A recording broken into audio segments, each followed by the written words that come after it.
नमस्कार मित्रों, विज्ञान क्लासेस यूट्यूब चैनल पर आप सबका हार्दिक स्वागत है। अभिनंदन है। पिछली कक्षा में हम पढ़ रहे थे हिंदी भाषा की उत्पत्ति। उससे पिछली कक्षा में हमने पढ़ा था भाषा क्या। कल हमने पढ़ा था हिंदी भाषा की उत्पत्ति, ऐतिहासिक स्रोत क्या होते हैं, भौगोलिक दृष्टि से और संवैधानिक दृष्टि से। दोस्तों, आज हम नया टॉपिक शुरू करते हैं, इसका नाम है संज्ञा। इससे पहले हमें ये पता होना चाहिए दोस्तों, हमें ये पढ़ते हैं विकारी और अविकारी। अधिकांश बच्चों को ये पता नहीं होता दोस्तों कि विकारी क्या होता है और अविकारी क्या होते हैं। देखो दोस्तों, लिंग, वचन, काल और कारक। लिंग, वचन और काल कारक, इसमें यदि जो परिवर्तन है, इसमें क्या होता है, जो परिवर्तन होता है, परिवर्तन होता है उसे क्या बोलते हैं, विकारी बोलते हैं दोस्तों। लिंग, वचन और काल में यदि परिवर्तन होता है उसको विकारी बोलते हैं, और लिंग, वचन और काल में यदि परिवर्तन नहीं होता दोस्तों उसे क्या बोलते हैं, अविकारी। लिंग, वचन और काल में परिवर्तन होता है उसको विकारी बोलते हैं, और जिसमें लिंग, वचन, काल के अनुसार परिवर्तन नहीं होता उनको अविकारी बोलते हैं। विकारी शब्द चार होते हैं, अविकारी शब्द कितने होते हैं दोस्तों, चार। विकारी शब्द चार कौन कौन से होते हैं, संज्ञा, सर्वनाम, विशेषण और क्रिया। दोस्तों, विकारी शब्द चार होते हैं, संज्ञा, सर्वनाम, विशेषण और क्रिया। अविकारी शब्दों की बात करें, अविकारी शब्द चार कितने प्रकार के होते हैं, चार। नंबर एक क्रिया विशेषण। नंबर एक क्या हो गया, क्रिया विशेषण। नंबर दो संबंध वाचक विशेषण। नंबर तीसरी की हम बात करें तो समुच्चय बोधक विशेषण या समुच्चय बोधक अव्यय, और एक लास्ट है विस्मयादि बोधक अव्यय। तो दोस्तों, विकारी शब्द चार होते हैं, संज्ञा, सर्वनाम, विशेषण और क्रिया। अविकारी शब्द चार है, क्रिया विशेषण, संबंध विशेषण, समुच्चय बोधक विशेषण और विस्मयादि बोधक विशेषण। ये कितने प्रकार के होते हैं, चार प्रकार के होते हैं। दोस्तों, आज हम सबसे पहले विकारी शब्दों की बात करेंगे। विकारी शब्दों में इन चारों को पढ़ेंगे, संज्ञा, सर्वनाम, विशेषण और क्रिया। ये पूरा टॉपिक होने के बाद हम विकारी स्टार्ट करेंगे। क्रिया विशेषण किसे कहते हैं, संबंध विशेषण किसे कहते हैं, समुच्चय बोधक विशेषण किसे कहते हैं और विस्मयादि बोधक। तो दोस्तों, सबसे पहले हम बात करते हैं संज्ञा की।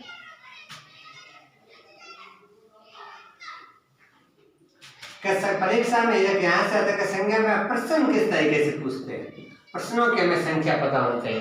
तो दोस्तों, सबसे पहला प्रश्न है कि संज्ञा शब्द बनता कैसे है, संज्ञा शब्द कैसे बनता है। ठीक है, संज्ञा के एक इसमें प्रकार पूछते हैं दोस्तों। कहीं कहीं कंफ्यूजन होते हैं, कहीं आप 3 पढ़ते हो, कहीं आप 5 पढ़ते हो, ठीक है, कहीं आप 2 भी पढ़ते हो सकते हैं, अलग अलग प्रकार के होते हैं। उसके बाद हमें क्या पता चल के हमें उदाहरण देकर के पूछते हैं, क्या उदाहरण देकर पूछते, जैसे पूछते थे मान के चलो पुस्तक।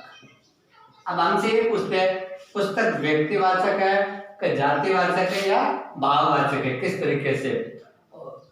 और एक यहाँ से आते कि व्यक्तिवाचक संज्ञा को भाववाचक बनाना या भाववाचक संज्ञा को जातिवाचक बनाना, एक दूसरे से इनमें कैसे बनाते हैं, इसके बारे में मुख्य रूप से पूछते हैं। तो प्रश्न 1, 2, 3 और 4 प्रकार से हम प्रश्न पूछ सकते हैं कि संज्ञा के सबसे मिलकर बना होता है, संज्ञा के कितने प्रकार होते हैं, संज्ञा के उदाहरण, और संज्ञा को व्यक्तिवाचक संज्ञा को भाववाचक संज्ञा कैसे बनाते हैं, इन चारों के बारे में पूछते हैं परीक्षा। तो सबसे पहले हम बात करें संज्ञा के बारे में। तो संज्ञा शब्द कैसे बनता है, मुख्य रूप से संज्ञा शब्द इस तरीके से बनता है। इसमें यदि गे की बात करें, गे की, इसमें ज और ये इन दोनों शब्दों से बनता है। इनको दोनों शब्दों से, ये सही उच्चारण ये है गे, लेकिन हमारे एनसीईआरटी में दोस्तों क्या बताया गया कि इस ग और इसको न इनको तुलना करके ऐसे बताया गया, ग और ज, ग और ये, इस गे का ये उच्चारण है, ग और ये, इस तरह के। तो दोस्तों मुख्य शुद्ध उच्चारण की बात करें तो ज और ये होता है, और एनसीईआरटी की बात करें तो उसमें ये बचता है। आप दोस्तों आगे इसमें बात करते हैं, ये तो इसका हो गया संज्ञा शब्द कैसे बनता है। आप दूसरा पूछते संज्ञा शब्द का शाब्दिक अर्थ क्या होता है, शाब्दिक अर्थ क्या होता है, तो संज्ञा शब्द का शाब्दिक अर्थ होता है नाम। क्या होता है दोस्तों, नाम। हमारे आसपास जितने भी वस्तुएं हैं, यदि उन वस्तुओं का यदि नाम है, चाहे टेबल, कुर्सी, आकाश, पाताल, कोई भी वस्तु हो, उन वस्तुओं के यदि नाम हो तो उनको हम दोस्तों क्या बोलते हैं, संज्ञा बोलते हैं। क्या बोलते हैं, संज्ञा बोलते हैं। मुख्य रूप से यदि हम बात करें ना संज्ञा के वस्तुओं के बारे में, तो सबसे पहले हम बात करें जो सजीव होता है उसको हम व्यक्तिवाचक, व्यक्ति में शामिल करें। जो भी वस्तुएं सजीव हो वो सब किस में आएंगे, व्यक्ति में आएंगे। उसके बाद हम विशेष कोई वस्तु हो, जितने भी वस्तुएं हैं, उसके बाद में यदि हम पूछे व्यक्ति, वस्तु और एक हम पूछे स्थान हो, कोई भी स्थान हो सकता है। एक होता है भाव। इस सृष्टि में जितने भी वस्तुएं हैं उनको हम 4 भागों में बांटते हैं। कितने भागों में बांटते हैं, 4 भागों में।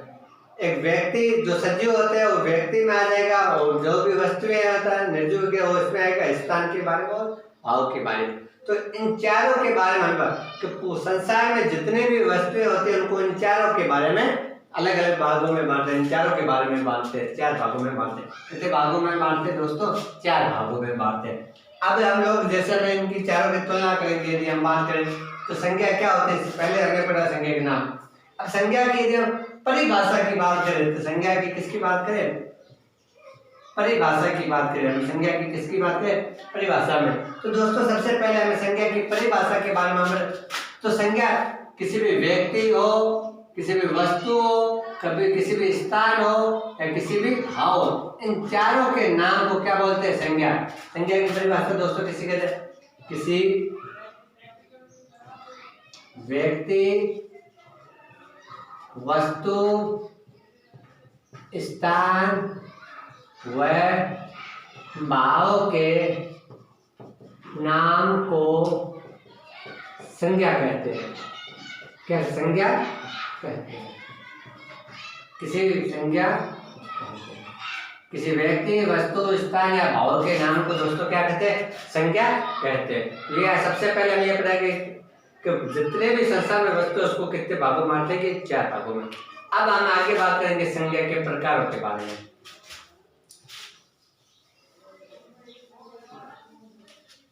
आपसे परीक्षा में क्वेश्चन किस तरीके से पूछते हैं, देखो दोस्तों पढ़ने में आज आप कुछ नई चीजें सीखोगे संज्ञा में। आज तक जो आपने चीजें नहीं पढ़ी, आपसे परीक्षा में प्रश्न नहीं पूछता संज्ञा के मूल रूप में प्रकार कितने हैं। संज्ञा मूल रूप से कितने प्रकार के होते हैं दोस्तों, कोई इसका उत्तर लिखते 3 लिखता है, कोई 5 लिखता है, कोई अलग अलग तरीके से। तो आपसे पूछना संज्ञा कितने प्रकार के और संज्ञा के मूल रूप कितने होते हैं दोस्तों। संज्ञा के मूल रूप कितने होते हैं, 2 होते हैं दोस्तों। कितने होते हैं, 2 होते हैं। सबसे पहला कौन सा प्रकार की हम बात करें, सबसे पहला तो यथार्थवाचक। यथार्थवाचक संज्ञा एक आती है भाववाचक संज्ञा। दोस्तों संज्ञा के मूल रूप से संज्ञा 2 प्रकार की होती है। कितने प्रकार की होती है, 2 प्रकार की, यथार्थवाचक संज्ञा और भाववाचक संज्ञा। अब दोस्तों हमें सबसे पहले ये पता होना चाहिए यथार्थवाचक संज्ञा किसे कहते हैं। तो वह संज्ञा जो हमें क्या देती है, दृश्य रूप में देखी हो, दृश्य रूप में हमें क्या देती है, दिखाई देती हो। या दूसरी हम बात करें इसको मूर्त रूप में, इसका मूर्त रूप हमें क्या हो, दिखाई देता, उससे क्या बोलते हैं, यथार्थवाचक संज्ञा। जैसे उदाहरण के तौर पर बात करें हम, जैसे पुस्तक, तो पुस्तक क्या हमें दिखाई देती है, दृश्य भी और क्या है, मूर्त भी है। जो संज्ञा हमें दिखाई देती है और दृश्य रूप में होती है या मूर्त रूप में होती है उसको हम क्या बोलते हैं, यथार्थवाचक संज्ञा। और भाववाचक संज्ञा किसे कहते हैं, दोस्तों भाववाचक संज्ञा वो होती है इसका ये अदृश्य होती है। कैसे होती है? ये एक तो अदृश्य होती है, ये अमूर्त में होती है, एक ये अवास्तविक होती है। इसको वास्तविक भी बयान में लिख सकते। ये कैसे होती है? अवास्तविक। अब जैसे इसके हम उदाहरण की बात करें ना दोस्तों, पहले जब मतलब भक्ति काल की बात करें, भक्ति काल, तो भक्ति काल दो प्रकार से चलता था, एक सगुण, एक निर्गुण। सगुण किसे कहते हैं? सगुण परंपरा के लोग वो होते हैं जो भगवान की मूर्ति को देख करके उसके क्या कहते हैं भक्ति वगैरह करते हो। निर्गुण रूप में जो भगवान की मूर्ति वगैरह नहीं देख करके सीधी सीधी पूजा करते हो, वो किसमें आएगा? निर्गुण में। दूसरे हम उदाहरण की बात करें तो दोस्तों हमने पढ़ा था कंप्यूटर, आपने कहा कंप्यूटर के दो भाग होते हैं, ठीक है? तो इसमें जो सॉफ्टवेयर होता है, सॉफ्टवेयर, हार्डवेयर तो हमें क्या होता है? दिखाई देता है। हार्डवेयर तो क्या दोस्तों? दिखाई देता है। जो सॉफ्टवेयर होता है जो हमें दिखाई नहीं देता है, सिर्फ हमें महसूस करवाते हैं, जो दिखाई नहीं देते, वो किसमें आते हैं? भाववाचक में। किसमें आते हैं? भाववाचक। दोस्तों आपसे परीक्षा में यहाँ से क्वेश्चन मैंने परीक्षा से पूछा है कि संज्ञा के मूल शब्द है ना, मूल रूप पूछे। संज्ञा मूल रूप शब्द है। संज्ञा के मूल रूप कितने प्रकार के होते हैं? 2 प्रकार के, यथार्थवाचक संज्ञा और भाववाचक संज्ञा। यथार्थवाचक क्या होती है संज्ञा दोस्तों? वह संज्ञा जो दृश्य हो, जो हमें दिखाई देती हो, उसको कौन सी बोलते हैं? यथार्थवाचक संज्ञा। ये मूल तरह जैसे पुस्तक। और भाववाचक संज्ञा वह संज्ञा जो हमें अदृश्य हो, जो दिखाई नहीं देती हो, जो अमूर्त हो, अवास्तविक हो, उसको भाववाचक। इसमें हमने सॉफ्टवेयर की बात कर ली और निर्गुण की। अब दोस्तों परीक्षा में यहाँ से क्वेश्चन, यहाँ से और आगे इसके बारे में पूछते हैं आपसे। पूछे यथार्थवाचक संज्ञा कितने प्रकार के होते हैं? दोस्तों यथार्थवाचक संज्ञा 4 प्रकार के होते हैं। कौन कौन से होते हैं? नंबर 1 व्यक्तिवाचक, नंबर 1। नंबर 2 जातिवाचक, नंबर 3 द्रव्यवाचक, नंबर 4 समूहवाचक। कितने प्रकार की होती है दोस्तों? यथार्थवाचक संज्ञा दोस्तों कितने प्रकार की होती? 4 प्रकार के। व्यक्तिवाचक संज्ञा,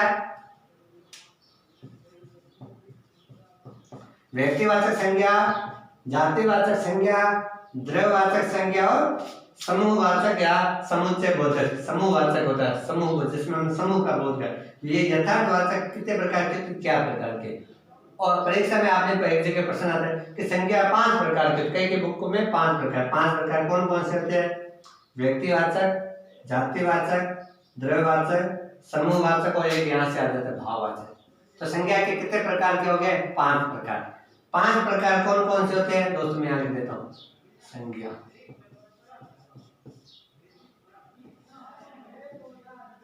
यहाँ से देखो सर, मूल रूप से तो आपको पता चल गया 2 प्रकार के होते हैं, एक यथार्थवाचक और एक भाववाचक। 5 प्रकार कौन कौन से होते हैं? व्यक्तिवाचक, जातिवाचक, द्रव्यवाचक, समूहवाचक और भाववाचक। ये इसके कितने प्रकार के हो गए? 5 प्रकार के। अब कहीं आप 3 भी प्रकार करते हैं, कितने प्रकार के होते हैं? वर्तमान में पूछे ना, वर्तमान में, तो इसके उत्तर कितना आएगा? वर्तमान में संज्ञा के कितने प्रकार है? वर्तमान के साथ उत्तर हो जाएगा 3 प्रकार से। अब दोस्तों हम नंबर वाइज इन सब की चर्चा करते हैं। देखो द्रव्यवाचक की हम बात करें, द्रव्यवाचक इसमें द्रव्य पदार्थ आते हैं। द्रव्य पदार्थ, जितने भी द्रव्य पदार्थों का हमें जो भी बोल दिया, पानी है, पेट्रोल है, डीजल है, केरोसिन, जितने भी द्रव्य पदार्थ होते हैं वो ये द्रव्यवाचक में आते, द्रव्यवाचक संज्ञा में आती है। समूहवाचक में इसमें हम किसका बोध करते हैं? समूह का, संगठन का, दल का, वर्ग का। समूहवाचक में दोस्तों समूह का, संगठन का, दल का और वर्ग का, इन चारों का हम जब बोध करवाते हैं तो किसमें आएगा? समूहवाचक में आएगा दोस्तों। किसमें आएगा? समूहवाचक में। अब दोस्तों भाववाचक की हम आगे बात करेंगे दोस्तों। तो द्रव्यवाचक और समूहवाचक। अब ये दोनों द्रव्यवाचक और समूहवाचक दोस्तों, ये द्रव्यवाचक और समूहवाचक इन दोनों को वर्तमान में किसमें शामिल कर दिया? जातिवाचक संज्ञा में। द्रव्यवाचक और समूहवाचक को वर्तमान में किसमें शामिल कर लिया? जातिवाचक में। दोस्तों किसमें शामिल कर दिया? जातिवाचक में। अब आपसे पूछे ना वर्तमान में संज्ञा के कितने प्रकार है, तो 3 प्रकार के हैं। वर्तमान व्यक्तिवाचक, जातिवाचक और भाववाचक। अब देखो आपसे पूछो दोस्तों, पहला प्रश्न पूछा मूल रूप से संज्ञा कितने प्रकार के? 2 प्रकार के, यथार्थवादी संज्ञा और भाववाचक संज्ञा। उसके बाद में पूछे संज्ञा के कुल कितने प्रकार है? कुल कितने आएंगे? तो 5 प्रकार, व्यक्तिवाचक, जातिवाचक, द्रव्यवाचक, समूहवाचक और भाववाचक। वर्तमान में संज्ञा के कितने प्रकार हम पढ़ते हैं? 3 प्रकार, व्यक्तिवाचक, जातिवाचक और भाववाचक। तो दोस्तों हम इन तीनों के बारे में वापस पढ़ेंगे, व्यक्तिवाचक, जातिवाचक और भाववाचक के बारे में।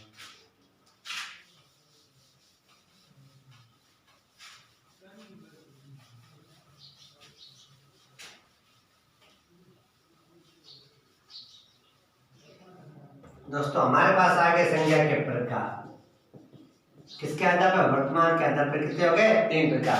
सबसे पहले हम पढ़ेंगे व्यक्तिवाचक। व्यक्तिवाचक संज्ञा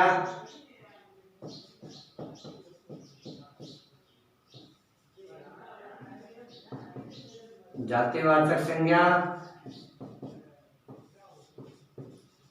भाववाचक संज्ञा। ठीक है।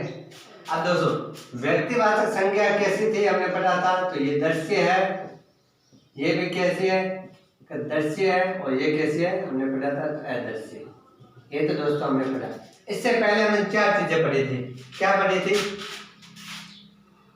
व्यक्ति का नाम हो 1, वस्तु का नाम हो 2, व्यक्ति, वस्तु, स्थान और एक भाव। इन चारों के बारे में व्यक्तिवाचक, व्यक्ति का नाम हो, वस्तु का नाम हो, स्थान का हो, भाव। ये हमने दोस्तों पहले पढ़ चुके हैं। इन चारों के नाम को हम क्या कहते हैं? इन चारों के नाम को क्या बोलते हैं? संज्ञा। अब हमारा पहला क्वेश्चन है कि परीक्षा में यहाँ से क्वेश्चन आता है इन तीनों की मैं परिभाषाओं के बारे में बता दूं कि व्यक्तिवाचक किसे कहते हैं, जातिवाचक किसे कहते हो, भाववाचक।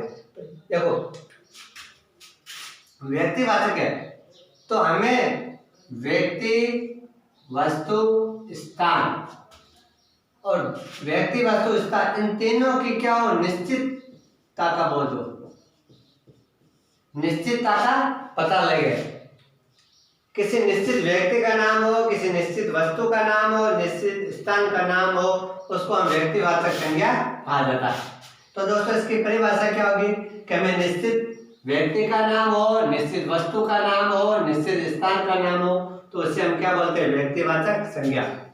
निश्चित व्यक्ति का नाम, निश्चित वस्तु का नाम और निश्चित स्थान का नाम, ये क्या हो गया दोस्तों? व्यक्तिवाचक। जातिवाचक की हम बात करें ना तो इसमें भी 3 चीजें, क्या क्या चीजें? इस तीनों का नाम निश्चित, इसमें क्या हो गया कि व्यक्तियों के नाम हो, वस्तु के नाम हो और जाति इसके स्थान का नाम हो। ये स्थान के नाम कैसे होने चाहिए? उनके ये नाम कैसे ना वर्ग में हो, ठीक है, दल में हो या किसमें हो? संगठन में हो। ये नाम या जाति में हो। क्या है? जातिवाचक संज्ञा में व्यक्ति, वस्तु और जाति इन तीनों के नाम जाति में हो, वर्ग में हो, दल में हो या संगठन में हो। और इसमें 2 चीज हमने और भी पढ़ी थी कि या इसमें किसके नाम हो? पदार्थों के भी नाम आ सकते हैं।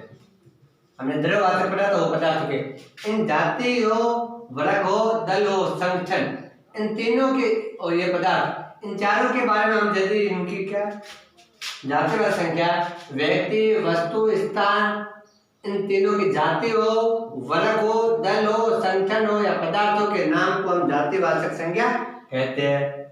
और भाववाचक संज्ञा क्या होती है दोस्तों?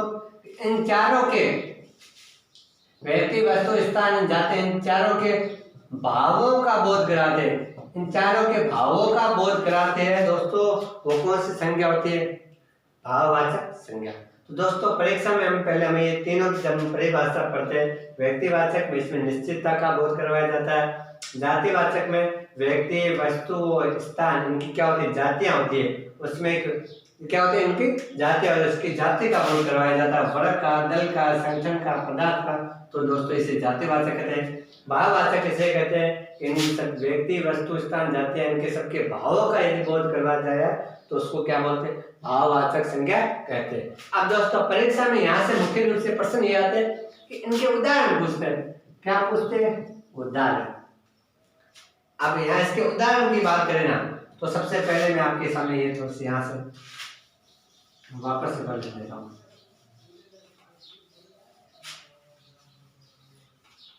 इनके उदाहरण की बात करें ना, तो देखो पहले हमने पढ़ा व्यक्तिवाचक, एक पढ़ा जातिवाचक, ठीक है दोस्तों, एक हमने पढ़ा भाववाचक। इन तीनों के बारे में, इन तीनों के हम पहले विशेषता लिखते हैं। ये कैसी होती है, दर्शी होती है। ये कैसी होती है, दर्शी होती है। और ये कैसी होती है, दर्शी। यहाँ तक तो हमें पहले से पता चलता। अब दोस्तों हमें कैसे पता चलेगा कि इनके उदाहरण से हम कैसे पता लगे दोस्तों, जैसे मैं आपके सामने लिखता हूँ पुस्तक, लिखा है। अब हमें कैसे पता चलेगा पुस्तक व्यक्तिवाचक है, जातिवाचक या भाववाचक। तो पुस्तक पहले क्या है, तो पुस्तक हम देखते हैं दर्शी है, तो ये भाववाचक संज्ञा तो ऑटोमेटिक नहीं हो जाएगी, ठीक है।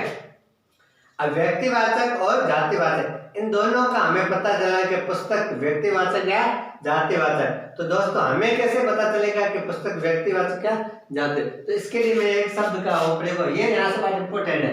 सबसे पहले क्या बात है कि जो व्यक्तिवाचक होगा वो हमेशा किसमें होगा, एक वचन में।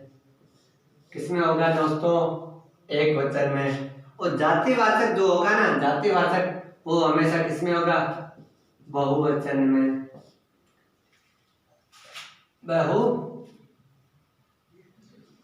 बहुवचन में होगा। या फिर क्या होगा, एक वचन को बहुवचन भी बनाया जा सकता है। एक वचन को भी क्या बनाया जा सकता है, बहुवचन। आप दोस्तों जैसे पुस्तक है, आप पुस्तक देखो, पुस्तक का बहुवचन क्या होगा, तो क्या पुस्तके, क्या होगा, पुस्तके। जब इसका बहुवचन बनता है ना दोस्तों, ये किस में आ जाएगा, जातिवाचक में। किस में आएगा, जातिवाचक में। दूसरा हम बात करें दोस्तों, जैसे मैंने शब्द लिखा मोहन, लिखा। अब मोहन लिखा, अब मोहन कह दिया, देखो दोस्तों बहुवचन बनाने तो मोहन ना तो बनेगा नहीं। तो मोहन जिसमें बहुवचन नहीं बने ना, तो किस में आ जाएगा दोस्तों, व्यक्तिवाचक में आ जाएगा। तो आपको इन दोनों में तुलना करके ये पता लगना चाहिए कि जो एक वचन में हो, जो दृश्य हो, वो किस में आएगा, व्यक्तिवाचक में। जो दृश्य भी है लेकिन क्या होनी चाहिए, बहुवचन है, या फिर जो जिसके हम एक वचन को से बहुवचन बनाते हैं तो किस में आ जाएगा, जातिवाचक। अब भाववाचक की बात करना, तो भाववाचक कैसे होती है दोस्तों, ये तो है दृश्य होती है, ठीक है। अब भाववाचक के उदाहरण की बात करें तो हमने देखा, यहाँ लिखता हूँ करुणा, दया, ईमानदारी, ठीक है। अब देखो मानवतावादी, मानवतावादी, सुख, दुख, चिंता। दोस्तों ऐसे शब्द या ऐसी वस्तुएं जो हमें दिखाई नहीं देती हैं, वो किस रूप में होगी, जैसे अब करुणा, दया, ईमानदारी, चिंता, मानवता, सुख, दुख, ये सब चीजें जो हमें दिखाई नहीं दे, हमें सब महसूस करवाती है, वो दोस्तों किस में आएगी, भाववाचक संज्ञा में आएगी। दोस्तों किस में आएगी, भाववाचक संज्ञा में। तो दोस्तों व्यक्तिवाचक संज्ञा जो वस्तुएं दृश्य हो, एक वचन में हो, वो व्यक्तिवाचक में आएगी। जो वस्तुएं दृश्य भी हो, बहुवचन में हो, वो जातिवाचक में आएगी। वह संज्ञा जो अदृश्य हो, जो हमें महसूस करवाई जाती है, वो किसमें आएगी दोस्तों, भाववाचक संज्ञा के बारे में। आपको शब्द मैं लिखता हूँ यहाँ पर, आप सामने लिखते हैं कुर्बानी, एक जवानी, जवानी, ठीक है।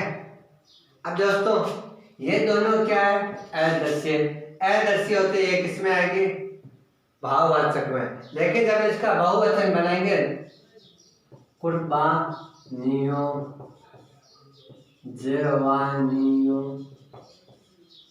ठीक है, बलिदानियों, ठीक है, बलिदानियों, बलिदान, दान, ये इसका बहुवचन होगा बलिदानियों। अब देखो जब इनका हम बहुवचन बनाएंगे, कुर्बानी, जवानी और बलिदान, जब ये अदृश्य है तब तक तो ये किसमें आएंगे दोस्तों, भाववाचक। अब ये क्या, अदृश्य तो है लेकिन किसमें है, ये अदृश्य है लेकिन है किसमें, क्या बहुवचन में। ये किसमें है, किसमें है, क्या बहुवचन में। हमने इनको एक वचन से बहुवचन में बनाया। जब इनको बहुवचन में, जब इनको हमने बनाया ना बहुवचन में, तब ये किसमें आएगी, जातिवाचक संज्ञा में। किसमें आएगी, जातिवाचक संज्ञा में। दोस्तों आज हम पढ़ रहे थे संज्ञा के बारे में। तो आज हमने संज्ञा के बारे में क्या क्या पढ़ा वो एक बार मैं 2 मिनट में दोहरान करवा देता हूँ ताकि हमारी चीजें वापस एकदम कवर में हो जाए।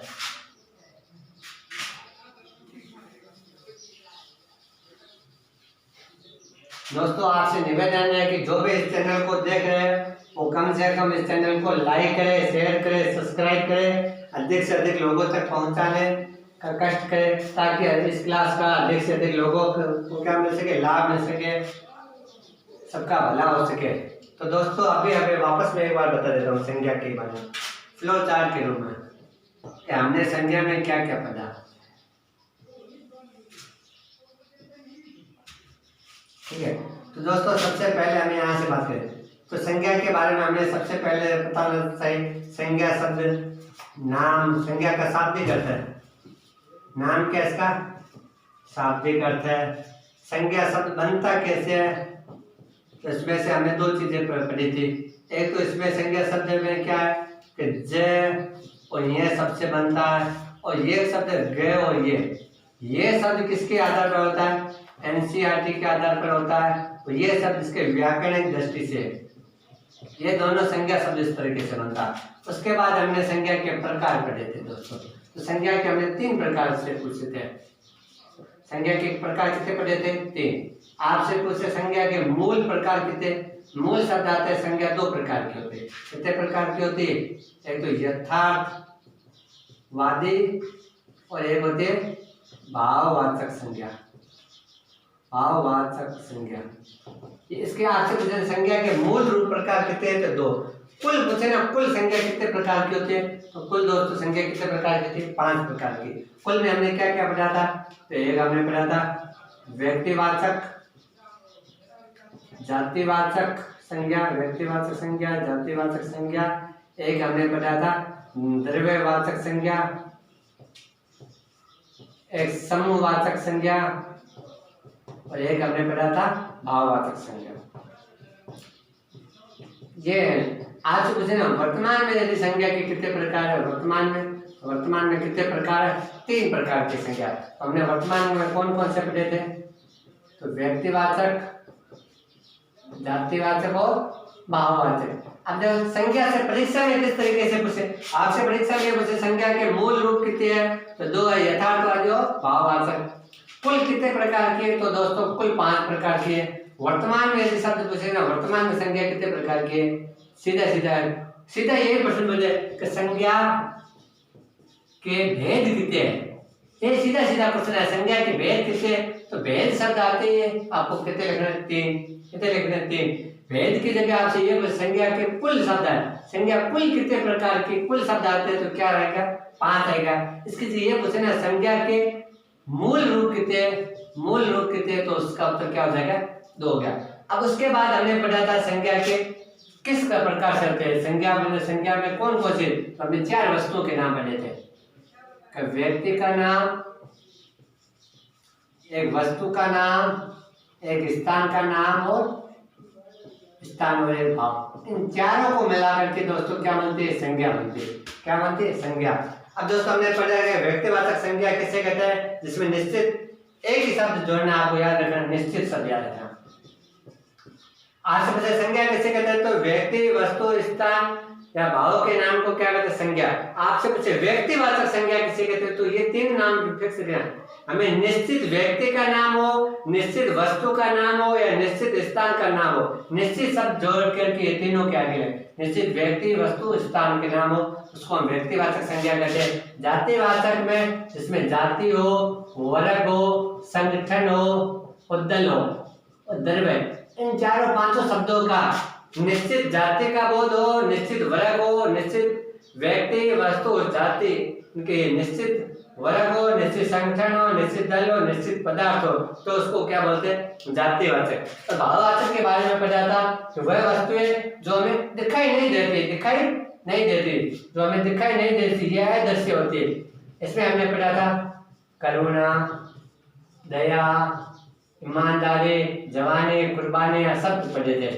अब दोस्तों मुख्य रूप से हमने ये तो पूरा हमने संज्ञा का खाका तो पूरा क्या तैयार किया। दोस्तों आपसे फिर से मेरी रिक्वेस्ट है कि हमारे अज्ञात क्लासेस यूट्यूब चैनल को लाइक करें, शेयर करें और सब्सक्राइब करें, अधिक से अधिक लोगों तक पहुंचाने का कष्ट करें। इससे पहले भी दोस्तों हमने पढ़ा था कि ये संज्ञा शब्द है क्या शब्द, तो संज्ञा शब्द दोस्तों क्या है, विकारी शब्द है। संज्ञा खुद कैसा है, विकारी। विकारी शब्द कितने प्रकार के होते हैं, तो 4 प्रकार के। एक संज्ञा, सर्वनाम, विशेषण और क्रिया विशेषण। एक संज्ञा, सर्वनाम, विशेषण और एक क्रिया, ये 4 शब्द क्या होते हैं दोस्तों, ये 4 शब्द क्या होते हैं, विकारी शब्द है।